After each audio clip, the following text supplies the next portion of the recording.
Oke. Yang kedua adalah manusia yang diciptakan Tuhan yang Maha Esa, yang terdiri dari jiwa dan raga, serta dilengkapi potensi ataupun kemampuan akal, pikiran, dan perasaan yang berbeda antara manusia satu dengan yang lainnya. Ya tentu kita sebagai makhluk hidup, sebagai manusia, kita memiliki akal, kita memiliki pikiran, kita memiliki rasa, yang mana itu adalah anugerah dari Tuhan yang Maha Esa. Jadi setiap rasa, pikiran, akal yang diberikan oleh Tuhan yang Maha Esa itu adalah berbeda-beda dari satu orang dengan orang yang lainnya. Yang kemudian adalah manusia sebagai makhluk sosial. Nah, kalau berbicara manusia sebagai makhluk sosial, ya kita selalu mendengar kata zon politikon. Apa itu zon politikon? Yaitu makhluk yang pada dasarnya kita ini selalu ingin berkumpul dengan sesama manusia lainnya. Ya, karena kita hidup berdampingan dengan manusia lainnya. Kita membutuhkan orang lain untuk memenuhi kebutuhan kita. Manusia membutuhkan apa namanya? Wanita, perempuan, dia membutuhkan membutuhkan pasangan hidup seperti laki-laki. Untuk apa? Karena tidak semua pekerjaan yang bisa dilakukan wanita ataupun perempuan bisa dilakukan oleh laki-laki. Begitu juga sebaliknya, tidak semua yang dilakukan laki-laki bisa dilakukan oleh wanita. Jadi pada dasarnya kita bisa membutuhkan orang lain untuk pemenuhan kehidupan kita. Ya. Yang kedua adalah dalam kehidupannya selalu membutuhkan orang lain dan tidak dapat hidup sendiri. Ya, ini benar ya. Secara sosial juga kita itu selalu hidup berkelompok. Pada dasarnya manusia suka berkelompok, tidak suka menyendiri, karena nggak mungkin bisa terpenuhi kebutuhan jika hanya hidup sendiri. Selanjutnya.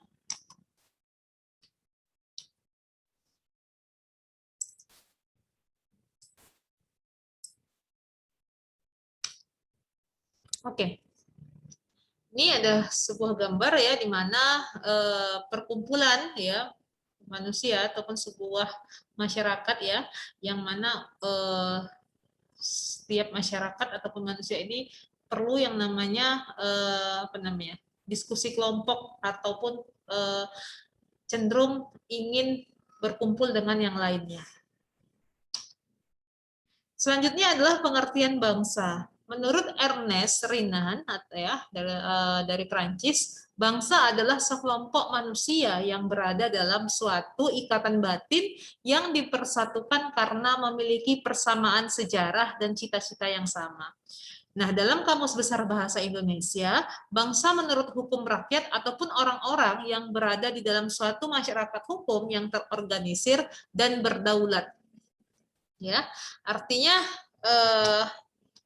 sebuah bangsa ya tentu dia memiliki rasa keinginan bersama untuk mencapai sebuah tujuan yang sama. Karena dalam suatu bangsa ya, jika dia tidak mau memiliki tujuan yang sama, dia tidak akan bisa menjadi bangsa yang utuh, bangsa yang yang erat gitu dia. Jadi dia harus memiliki visi misi sama, sejarah yang sama ya.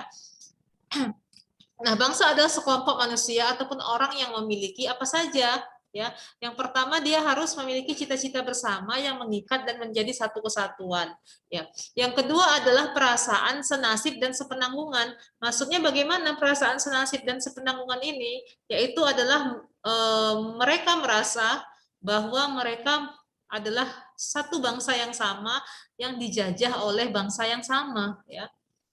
Ini rasa senasib dan sepenanggungan oleh penjajahan yang dirasakan ya.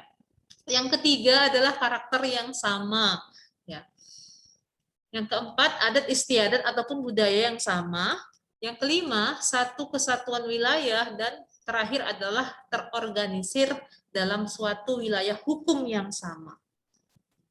Jadi dalam sebuah bangsa itu harus ada hukum yang mengatur ataupun yang mengikat perilaku dari sebuah dari sebuah pergaulan hidup ya di tengah-tengah masyarakat. Harus ada hukumnya. Kalau tidak ada hukum, maka sebuah bangsa itu tidak akan bisa berjalan tentram dan damai ya. Jadi harus ada hukum yang mengendalikan perilaku dari masyarakat itu sendiri. Nah, unsur-unsur terbentuknya bangsa. Jadi ada unsur terbentuknya negara. Sekarang kita bahas dulu unsur terbentuknya bangsa. Yang pertama adalah keinginan untuk mencapai kesatuan nasional.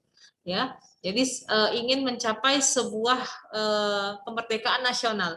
Yang kedua adalah keinginan untuk mencapai kemerdekaan dan kebebasan. Artinya tidak ada lagi rasa dijajah oleh bangsa yang lain. Jadi sudah merdeka, berdaulat dan bebas sesuai dengan apa namanya, hak asasi manusia. Yang selanjutnya adalah keinginan dalam kemandirian dan keunggulan. Yang terakhir, keinginan untuk unggul di hadapan bangsa-bangsa lain dalam mengejar kehormatan ataupun prestise. Artinya ada rasa secara pribadi saja, terkadang kita ingin lebih unggul ya, negara kita ingin lebih dikenal dibandingkan oleh negara lain ya. Kita ingin seperti itu kan. Kita ingin mengejar kehormatan di hadapan bangsa-bangsa lain. Sebenarnya bukan secara kita pribadi, tetapi seluruh bangsa yang ada di negara yang tempat di mana kita tinggal. Nah, itu dia. Jadi keinginan untuk unggul di hadapan bangsa-bangsa dalam mengejar kehormatan ataupun prestise ataupun penghargaan-penghargaan yang lain. Itu sebuah naluri ya, sebuah bangsa ya yang apa namanya, di mana sebuah bangsa itu ingin terbentuk di mana unsur naluriah sebuah masyarakat, yang mana masyarakat itu ingin membentuk dirinya menjadi sebuah bangsa. Itu dia. Selanjutnya adalah pengertian negara. Nah, kenapa? Karena dalam sebuah negara kesatuan tentu kalau sudah ada bangsa tentu pasti kita memerlukan wilayah di mana sebuah bangsa itu untuk bisa tinggal ataupun menetap ya, yang kita sebut dengan sebuah negara. Nah, apa pengertian negara? Negara adalah suatu organisasi kekuasaan yang menyatukan kelompok manusia dalam wilayah tertentu. Ingat, yang menyatukan kelompok manusia dalam wilayah tertentu. Artinya negara ini terdiri dari bagian-bagian ataupun pulau-pulau ataupun daerah-daerah yang berbeda di mana disatukan ya oleh suatu kekuasaan dalam wilayah tertentu yang kita sebut dengan negara. Ini ya pengertian dari negara. Harus ada satu kekuasaan ataupun artinya pemerintahan yang bisa apa namanya ya, yang bisa menyatukan visi misi sebuah daerah-daerah untuk bisa menjadi sebuah wilayah tertentu, yaitu sebuah negara. Selanjutnya unsur-unsur terbentuknya negara. Jadi dalam unsur terbentuknya negara ini ada dua unsur ya. Yang pertama unsur pokok ataupun unsur konstitutif, dan yang kedua adalah unsur tambahan ataupun deklaratif. Nah, apa saja unsur pokok? Berarti kalau dikatakan unsur pokok, ini adalah unsur yang wajib ada dalam pembentukan negara. Wajib ada. Artinya kalau salah satu poinnya hilang, maka tidak bisa dikatakan sebuah negara. Apa saja? Yang pertama adalah rakyat. Nah, kita tahu rakyat itu sangat dibutuhkan dalam sebuah negara. Tidak mungkin ada negara tanpa ada orang-orang di dalamnya, tanpa ada orang-orang yang akan dibina, yang akan dipimpin. Ya, maka rakyat itu sangat penting juga. Yang kedua adalah wilayah. Nah, dikatakan negara kalau dia memiliki suatu bagian daerah yang mana daerah itu adalah tempat bisa untuk apa ya? Daerah yang bisa dikuasai ya untuk memimpin sebuah rakyat tadi. Jadi perlu yang namanya wilayah. Yang ketiga adalah pemerintah yang berdaulat. Nah, ketika ada rakyat, wilayah, maka diperlukan yang namanya pemerintahan untuk mengatur sebuah rakyat tadi, untuk mengatur wilayah tadi, ya. Dan dikatakan adalah sebagai pemerintah yang berdaulat, yang memiliki kekuasaannya, ya, untuk bisa memerintah. Jadi ini adalah unsur wajib yang harus dipenuhi. Yang kedua adalah unsur tambahan ataupun deklaratif. Nah, kira-kira Habil masih ingat enggak? Pengakuan dari negara lain secara de facto dan de jure ini maksudnya apa? Habil masih ingat?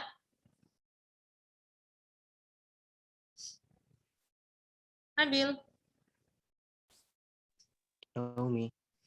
Ya, Habil masih ingat? Lupa? Masih sedikit. Kira-kira kalau pengakuan dari negara ini kan unsur tambahan ya, Habil ya. Kira-kira kalau unsur tambahan ini dihilangkan, artinya tidak ada, bisa nggak terbentuknya sebuah negara? Bisa Umi, cuman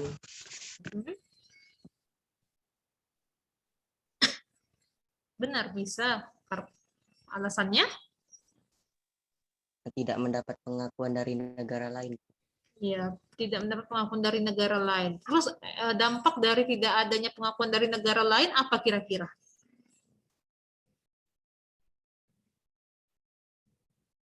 Tidak bisa menjalin hubungan kerjasama.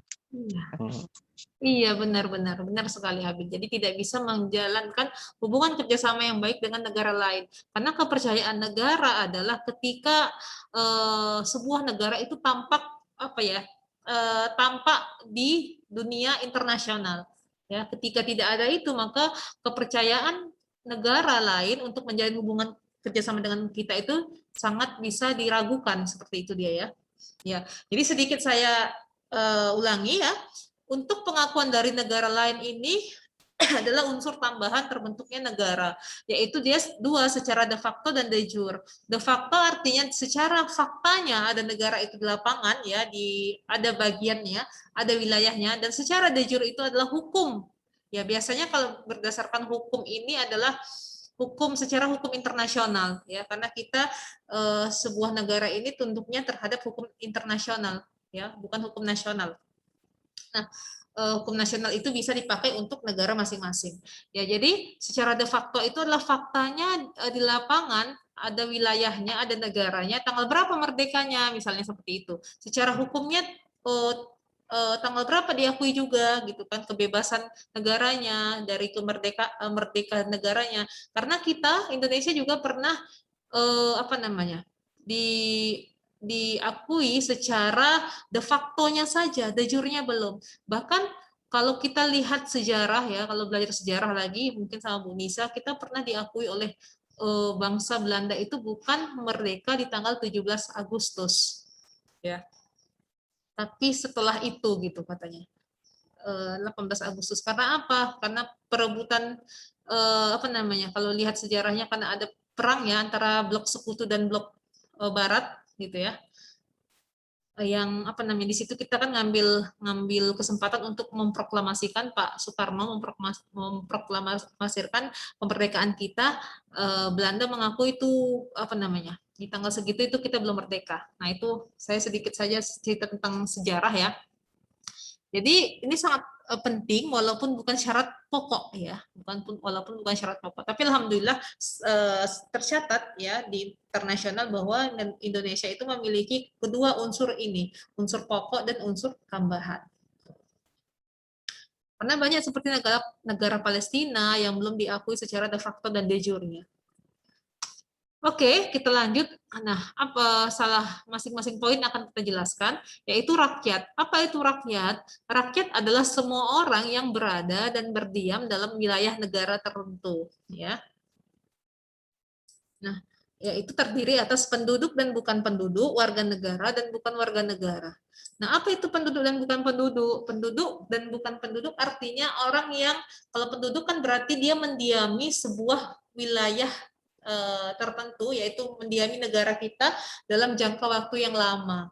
Kalau bukan penduduk berarti dia hanya singgah, misal seperti turis asing yang datang ke negara karena kebutuhan pekerjaan kah, ya, karena kebutuhan apa namanya, mengunjungi sanak keluarga, atau misalnya karena wisata gitu ya.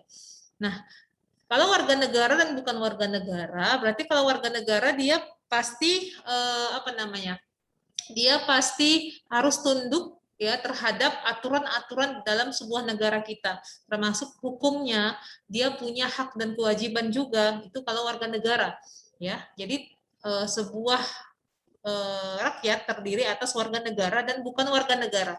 Kalau bukan warga negara, dia termasuk misalnya orang lain yang ditugaskan negara lain ke negara kita. Contoh seperti duta dan konsul ya dari negara pengirim ke negara penerima.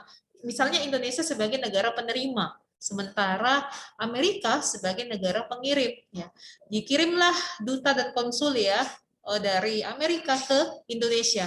Nah, maka contoh seperti itu termasuk ke dalam bukan warga negara, tetapi dia menetap dalam jangka waktu yang lama. Karena kenapa? Konsul dan duta itu biasanya jangka waktunya adalah 5 tahun sekali.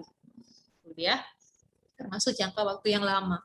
Itu adalah pembagian dari rakyat, warga negara dan bukan warga negara, penduduk dan bukan penduduk. Oke. Kita lanjut. Selanjutnya adalah wilayah Indonesia. Nah, kalau berbicara tentang wilayah Indonesia berarti terbagi atas empat daerah. Apa saja? Daratan, lautan, udara, dan daerah ekstrateritorial. Kalau daratan yaitu wilayah yang merupakan tempat tinggal ataupun kediaman warga ataupun penduduk. Daratan yang selama ini kita diami. Itu daratan. Kalau lautan juga menjadi bagian dari wilayah Indonesia. Yang mana saja dia? Ada kita kenal dengan laut teritorial, ya, zona ekonomi eksklusif, ya, ZEE, zona tambahan dan landas kontinen. Dan masing-masing dari poin yang saya sebutkan tadi itu memiliki batas-batas batas-batas wilayah tertentu. Ya, kalau dikatakan teritorial berarti ini adalah wilayah yang wilayah bagian dari Indonesia yang ketika orang lain ataupun kapal lain berlayar dia harus memiliki izin karena masih daerah kita teritorial. Ya, artinya kekuasaan yang ada kekayaan laut ya, alam di lautan yang ada di daerah teritorial itu milik dari negara kita. Ya. Berbeda dengan ZEE. Kalau ZEE kan dia 200 mil ya, kurang lebih ya dari batas laut. Itu dia. Nah, ini dia memang tempat di mana kapal-kapal asing itu boleh berlayar. Nah, ZEE. Dan zona tambahan landas kontinen juga seperti itu. Yang selanjutnya adalah bagian dari udara. Nah, udara adalah ruang udara yang terletak di atas permukaan wilayah daratan dan permukaan laut teritorial. Nah, dari mana kita bisa mengetahui batas udara? Kan di udara itu kita nggak kelihatan ya. Dari mana kita tahu batas wilayah negara kita? Nah, kira-kira dari mana, Habil? Dari permukaan wilayah daratan. Dari permukaan Wilayah daratan. Iya, benar. Jadi dilihat dari permukaan wilayah daratan dan lautan, ya. Saya tidak berbicara tentang bagaimana pengukurannya ya, tapi dilihat dari bagaimana dilihat dari patokan di darat batasnya seperti apa, laut juga seperti apa, karena kan di udara juga di bawahnya itu laut ya. Jadi dia disamakan dengan batas wilayah lautan dan daratan. Itu dia. Nah, untuk ekstrateritorial yaitu wilayah yang terletak di negara lain. Nah, bagaimana nih? Kok ada wilayah yang terletak di negara lain? Ekstrateritorial. Maksudnya seperti apa ya? Ada yang bisa kasih pendapat? Ya, artinya wilayah yang terletak di negara lain ini bukan secara fisik wilayahnya, tetapi adalah contohnya kapal-kapal asing yang artinya disewa oleh negara penerima. Contoh misalnya kapal-kapal di Amerika, ya kapal-kapal dari negara Amerika yang disewa oleh bangsa kita, itu dia, yang berada menetap di negara kita, itu termasuk ke dalam wilayah yang terletak di negara lain, itu dia. Dilihat dari situ, ekstrateritorial. Begitu juga dengan kita yang memiliki wilayah di negara lain, ada misalnya sesuatu yang disewa dari bangsa kita, dia berada di bangsa lain, termasuk ke dalam ekstrateritorial. Nah, berarti ada negara yang tidak memiliki ekstrateritorial, ada yang memiliki, tergantung dari itu tadi, ya, ketersediaan fasilitas yang dimiliki. Ya, jika memang menyewa dari bangsa lain, itu memiliki wilayah ekstrateritorialnya. Ya. Yang ketiga adalah pemerintah yang berdaulat. Jadi kalau dikatakan pemerintah yang berdaulat adalah gabungan dari seluruh lembaga-lembaga negara yang kita miliki, ya, itu termasuk ke dalam pemerintahan kita. Oke, saya ini aja ya, singkat pada waktu juga. Nah, kedaulatan adalah kekuasaan tertinggi untuk menentukan hukum dalam suatu negara. Jadi sifatnya ada asli, permanen, tunggal. Apa itu asli? Artinya tidak berasal dari kekuasaan yang lain. Berarti itu memang murni, mutlak kita yang berlakukan. Yang kedua adalah permanen. Kekuasaan ada selama negara itu berdiri. Ya, ketika negara itu runtuh, misalnya seperti Uni Soviet, maka tidak akan bisa dikatakan sebagai negara yang berdaulat. Yang ketiga adalah tunggal, artinya satu-satunya kekuasaan dan tidak terbatas atau tidak dibatasi oleh kekuasaan yang lain. Nah, ini pengakuan dari negara lain ya, tadi secara de facto, secara de jure, sudah saya singgung sedikit. Jadi pentingnya adalah karena apa? Jadi negara itu tidak dapat berdiri sendiri tanpa bantuan dan kerjasama orang lain. Jadi ketika adanya pengakuan dari negara lain, maka secara apa ya, secara langsung ya negara lain itu akan lebih percaya, tidak ragu dalam menjalin hubungan kerjasama dengan negara yang diakui secara de facto dan de jure tadi. Jadi kalau berbicara tentang Negara Kesatuan Republik Indonesia, pengertiannya itu adalah di dalam Undang-Undang Dasar kita ya, Undang-Undang Dasar 1945 yang menyatakan bahwa negara Indonesia adalah negara kesatuan yang berbentuk republik. Jadi tujuan kita juga sangat jelas tertuang dalam pembukaan kita ya, pembukaan Undang-Undang Dasar kita, yaitu negara ingin mencapai sebuah kemerdekaan, kesejahteraan, ya, yaitu melindungi segenap bangsa, memajukan kesejahteraan umum, dan ikut melaksanakan ketertiban dunia yang berdasarkan kemerdekaan, perdamaian abadi. Nah, itu dia tujuan dari Negara Kesatuan Republik Indonesia.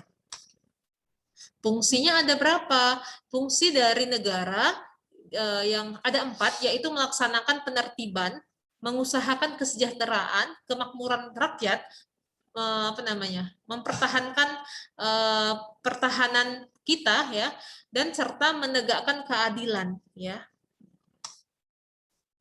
Jadi jika itu semua sudah bisa dilakukan, maka akan memunculkan yang namanya semangat kebangsaan. Apa itu semangat kebangsaan? Yaitu sebuah rasa di mana sebuah bangsa memiliki rasa nasionalisme dan patriotisme. Ya, jadi bisa menimbulkan rasa cinta tanah air. Ya. Mungkin itu saja yang bisa saya sampaikan untuk pagi ini ya, review materi yang bisa saya ini kan. Ada yang mau ditanyakan? Ambil.